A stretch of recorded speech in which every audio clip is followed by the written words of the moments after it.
Hey, what is up mortals, it is Rin here, and welcome to part 6 of What If Sasuke Had the Nine Tails. Just wanted to greet you guys by saying sit back and relax, you're in for a treat.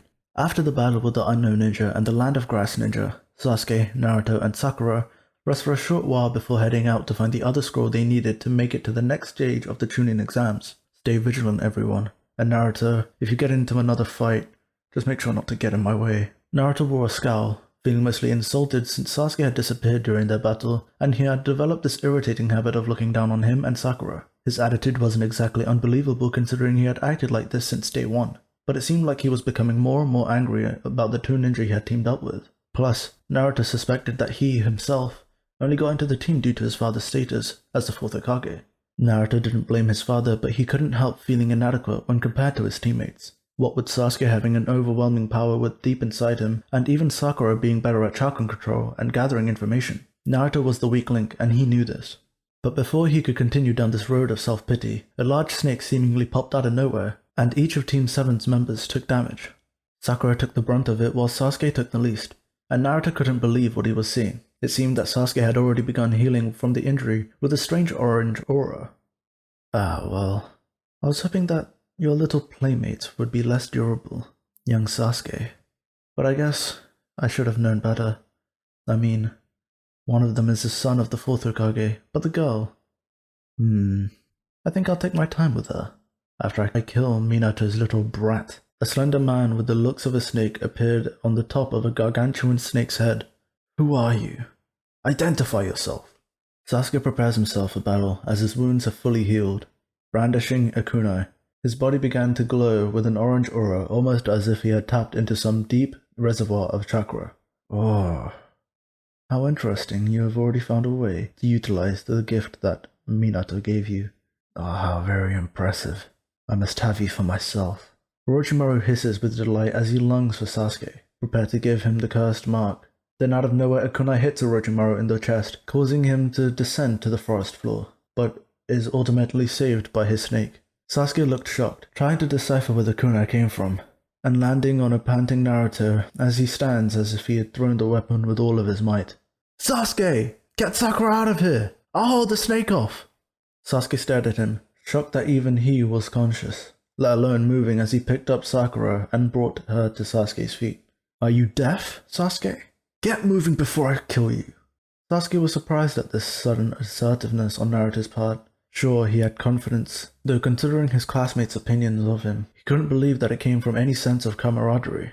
Didn't you hear him? Whoever that guy is, he wants me. It would be better if you took her. And that's why you have to go! If you get back to the exams, my dad and the third Hokage can protect you along with every ninja there, so get going! Sasuke was surprised again. Naruto's plan made sense, though it would be an obvious casualty. What about you, Naruto?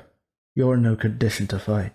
Let alone fight a shinobi that can summon a snake of that. A quick hit to his gut cut off Sasuke. How about now? Naruto gave him one of his trademark smiles projecting confidence, but Sasuke could see that Naruto was probably using decent amount of his strength to interrupt his statement. I will be the Hokage. That's my ninja way, and I'd rather die than see that snake get you or Sakura, despite what you two think of me. Now get going before I kill you. Naruto was now speaking in haggard breaths, but Sasuke decided to go along with the number one knucklehead ninja's suicide plan. I have to admit, Naruto, this is the first time you've thought of a plan. Sasuke said that as a compliment, and he didn't expect this young man that he'd known his whole life, the comrade that had very little respect for, willing to give up his life for his comrades. After Sasuke picked Sakura up and made his way to the Chunin exam's main building, Orochimaru looked at Naruto with a new appreciation. So, at least Minato was able to pass on a modicum of his confidence to you, boy, but I highly doubt he passed on any powers to you, as he did to your friend, Sasuke. While wondering what Orochimaru was talking about, Naruto was making his stand between this powerful shinobi and his comrades. I am Naruto Uzumaki, son of the fourth Hokage Minato Namikaze, and I will be the one to defeat you. And if you ever speak of my father's name again, I'll wear your snake as my new boots! After making his stand, Naruto channeled his chakra to create 3 shadow clones to battle with Orochimaru, as he threw every ninja tool he had at him after throwing down a smoke bomb. Oh, this boy's a nuisance, but he may be of use to me. Or at least, he can lead me to that Uchiha boy. In the aftermath of Naruto's barrage, Orochimaru stood with the kunai, shuriken, and various other ninja weapons sticking out of his body before exploding into a puff of smoke. leaving only a log with seemingly all of the ninja tools sticking out of it in its place. A substitution jutsu? He was bound by the giant snake controlled by Orochimaru. Well, boy, it seems you have brought your friends some time to escape. Unfortunately, it seems like you've lost. Naruto grinned at Orochimaru, which confused him and started laughing like a maniac as the snake's wrap tightened. What's so funny, boy? You have lost. Think again, snake boy. As he speaks, Naruto explodes into a log covered with explosives, which go off, severely damaging the snake and Orochimaru. Still, before Orochimaru could start his recovery process, Naruto descended onto the injured Orochimaru with a kunai. He stuck it directly into his brain, one in his heart, and two in his legs, in with such force that they went through Orochimaru's skin and into his pet snake. Not waiting to see if the shinobi would recover from the onslaught, Naruto began running as fast as he could from the snake-like ninja.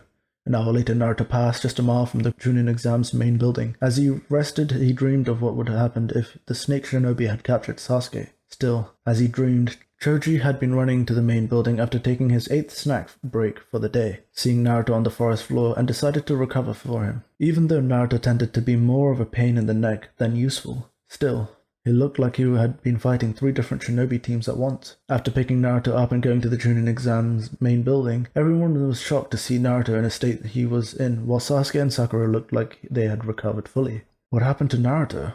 Ino asked as Choji handed over Naruto to the medical ninja team. Honestly, you'll have to ask him if and when he wakes up. I found him like this a mile out from the building.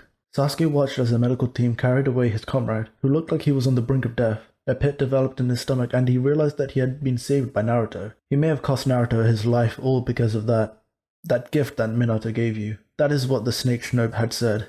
Still, before Sasuke could think about this further, Choji and the others pressed Sasuke and Sakura to explain how Naruto had gotten injured so severely, but neither would say anything. Just as Sakura was about to muster up the strength to tell their classmates what had happened, Kakashi Hatake and the 4th Hokage appeared into the room. Sasuke, Sakura, come with us, please, Kakashi ordered as they were taken into a private room which was only occupied by Kakashi, the 4th Hokage, Sakura, and Sasuke. So, you were attacked by a shinobi using a giant snake? Yes, Kakashi-sensei. And for some reason he wanted Sasuke, but Naruto convinced Sasuke to get me to safety. I'm so sorry, Lord Forth. I didn't mean to get your son injured. No apologies needed. I am sorry that this snake shinobi was able to get into the exam area and attack you. Minato had to do everything not to break down as he tried to determine who this ninja was, but the individual landed and shook him to his core. Kakashi, you and I, along with a few other proctors, will stay here while the children finish their exam. At least until we can kill this snake shinobi. Of course, Lord Forth, but I can watch them for now, if you wish to check on Naruto. Thank you, old friend, Minato said, almost choking up. After Minato leaves to tend to his son, Kakashi sits in front of his 2 students. Unless myself or the 4th Hokage are present and give you permission, do not speak of this incident to anyone. The last thing we need is to cause more stress for the other candidates. What about Naruto? Sakura asked in a worried tone. The medical ninja team will take care of Naruto. He's the son of the 4th Hokage. He wouldn't die so easily, Kakashi reassured her. In the hospital room where an injured Naruto laid in bed, barely breathing and with bandages covering most of his body, hanging on for dear life. His mother Kushina cried over his body, wishing her son to wake up. She couldn't lose him. Not now. After Minato entered the room, he tried to console his wife. Remember what you told me before he was born, Kushina? You said, relax, Minato. Kushina cried into her husband's chest, remembering the words from all those years ago. Who did this, Minato? Who hurt our baby? I want to kill whoever did this, and don't tell me you don't know. You're too smart not to have figured it out already, and you best not keep me in the dark, so help me. Kushina was no longer crying, her eyes instead bore the intensity of the mother defending her child. I hope I'm wrong about this, but I think Orochimaru has returned to the Hidden Leaf Village. Kushina's face goes pale. Wait, that's not possible. He was banished. Why, Minato? Why would he come back? I imagine it was to take the Uchiha boy that is on the Naruto's team. I mean, with the power of the Nine Tails on his side, he would be unstoppable. Please tell me you're going to defeat him. I would lose my baby or my husband to that traitor. Don't worry, Kushina. I won't be going anywhere. I'll be here, Kakashi, and a few other Jonin watching over the exam to protect the other students, especially Naruto, from that man. Thank you all for indulging yourselves in the story thus far. Hope you enjoyed it. Now there are a few more things I'd like to go over before the video ends. Firstly, we've got a primary channel called We the Celestials. We the Celestials is what we do here already, but their content's centered around the crazy world and lore of My Hero Academia. So please check us out over there if you're feeling in the mood for a roller coaster of quirky content. We also have another relative to our channel, Anime Deep Dive. Anime Deep Dive goes deep into the fact and lore of a wide variety of anime. It's sure to expand your weeb knowledge of all kinds of series, guaranteed. I'd like to let you all know on behalf of We the Celestials, I'd like to thank everyone involved in production of today's awesome content. Their details will be in the description below. If you're perhaps interested in what we do here at We the Celestials, then I would like to extend out an invitation to join the team. The only caveat being that we only accept members 16 and older to join our crew. You can find us on our Discord, which you can locate in the description below. Our Discord is an all-round fantastic place to be. Whether you're a fan or looking to join our band of misfits, all you gotta do is hit up the recruit server and sign up for whichever category of work that fulfills your interests. We're always looking for members to join us. Well, that's it from us for today's video. So thank you all for watching and have a great day.